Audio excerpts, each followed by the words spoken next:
Welcome to our fourth lesson about the Flex tool. In this lesson, we're going to be looking at the stretch method of Flex creation. First, let's begin by making Sketch 1 visible. Right-click, Show Sketch. Now let's go to Insert, Features, Flex. Let's select the solid, and then let's select the stretching option here.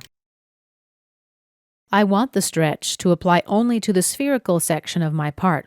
To do so, let's reposition Trim Plane 1. And let's reposition Trim Plane 2 as well.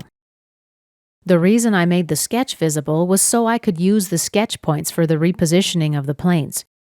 Now let's specify the stretch distance in the positive or negative direction.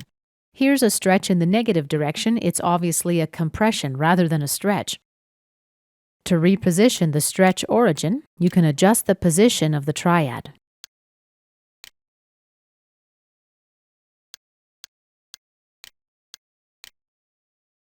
Let's click OK. This concludes our last lesson about the Flex feature.